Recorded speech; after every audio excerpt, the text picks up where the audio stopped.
ಡಾಕ್ಸೋಫಿಲಿನ್ S R ಮತ್ತು ಮಾಂಟೆಲುಕಾಸ್ಟ್ sodium ಮಾತ್ರೆಗಳು ಕಿವೊಡೊಕ್ಸೋಯಿಮ್ ಬ್ರ್ಯಾಂಡ್ಗೆ ಸೇರಿದ ಔಷಧಿಗಳ ಸಂಯೋಜನೆಯಾಗಿದ್ದು, ಇದನ್ನು ದೀರ್ಘಕಾಲದ ಪ್ರತಿರೋಧಕ ಶ್ವಾಸಕೋಶದ ಕಾಯಿಲೆ, ಸಿಒಪಿಡಿ, ಬ್ರಾಂಕೈಟಿಸ್, ಆಸ್ತಮಾ, ಎಂಫಿಸೆಮಾ ಮತ್ತು ಅಲರ್ಜಿಕ್ ರಿನಿಟಿಸ್ಗೆ ಚಿಕಿತ್ಸೆ ನೀಡಲು ಬಳಸಲಾಗುತ್ತದೆ. ಈ ಔಷಧಿಯ ಸಹಾಯದಿಂದ ಸ್ನಾಯುಗಳು ಸಡಿಲಗೊಳ್ಳುತ್ತವೆ ಮತ್ತು ಶ್ವಾಸಕೋಶದ ವಾಯುಮಾರ್ಗಗಳು ವಿಸ್ತರಿಸಲ್ಪಡುತ್ತವೆ. ಉಸಿರಾಟದ ತೊಂದರೆ ಇರುವವರಿಗೆ ಇದು ಪರಿಹಾರ ನೀಡುತ್ತದೆ. ಈ ಔಷಧಿಯ ಸಹಾಯದಿಂದ ವ್ಯಕ್ತಿಯು ಸರಿಯಾಗಿ ಉಸಿರಾಡಲು ಸಾಧ್ಯವಾಗುತ್ತದೆ. ಡಾಕ್ಸೋಫಿಲಿನ್ ಎಸ್ಆರ್ ಮತ್ತು ಮಾಂಟೆಲುಕಾಸ್ಟ್ ಸೋಡಿಯಂ ಮಾತ್ರೆಗಳ ಸಂಯೋಜನೆಯು ದೀರ್ಘಕಾಲದ ಕಾಯಿಲೆಗಳು, ಅಸ್ತಮಾ, ಉಸಿರಾಟದ ತೊಂದರೆಗಳು ಇತ್ಯಾದಿಗಳಿಂದ ಬಳಲುತ್ತಿರುವ ವ್ಯಕ್ತಿಗೆ ಪರಿಹಾರವನ್ನು ನೀಡುತ್ತದೆ. ಶ್ವಾಸಕೋಶದ ವಾಯುಮಾರ್ಗಗಳು ವಿಸ್ತರಿಸಿದಾಗ ವ್ಯಕ್ತಿಯು ಸರಿಯಾಗಿ ಉಸಿರಾಡಲು ಸಾಧ್ಯವಾಗುತ್ತದೆ. ಈ ಔಷಧಿಯ ಸಹಾಯದಿಂದ ಎದೆಯ ಬಿಗಿತ, ಉಬ್ಬಸ ಮತ್ತು ಕೆಮ್ಮು ನಿವಾರಣೆಯಾಗುತ್ತದೆ. ಈ ಔಷಧಿಯ ಸೇವನೆಯಿಂದ ಆಸ್ತಮಾ ದಾಳಿಯ ಅಪಾಯ ಕಡಿಮೆಯಾಗುತ್ತದೆ.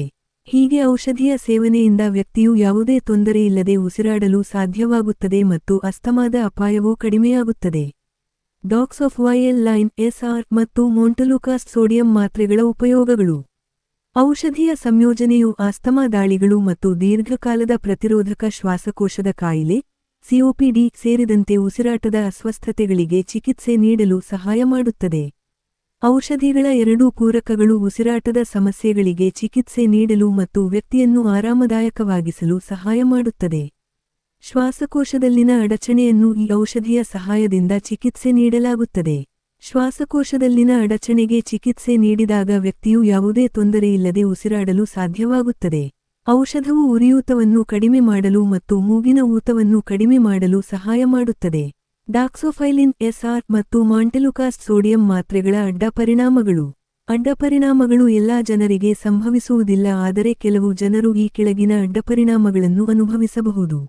ಜ್ವರ, ವಾಕರಿಕೆ, ವಾಂತಿ, ಹೊಟ್ಟೆ ನೋವು, ತಲೆನೋವು, ಕಿರಿಕಿರಿ. ತೆಗೆದುಕೊಳ್ಳಬೇಕಾದ ಮುನ್ನೆಚ್ಚರಿಕೆಗಳು. ರೋಗದ ತೀವ್ರತೆಯ ಆಧಾರದ ಮೇಲೆ ಔಷಧಿಯನ್ನು ವೈದ್ಯರು ಶಿಫಾರಸು ಮಾಡುತ್ತಾರೆ.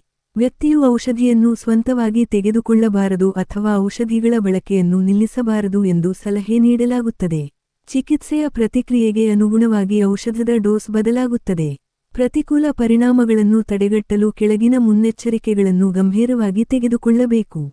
ಔಷಧಿಯನ್ನು ತೆಗೆದುಕೊಳ್ಳುವ ಮೊದಲು ವ್ಯಕ್ತಿಯು ಖಿನ್ನತೆಯಿಂದ ಬಳಲುತ್ತಿದ್ದರೆ ವೈದ್ಯರಿಗೆ ತಿಳಿಸಲು ಸೂಚಿಸಲಾಗುತ್ತದೆ.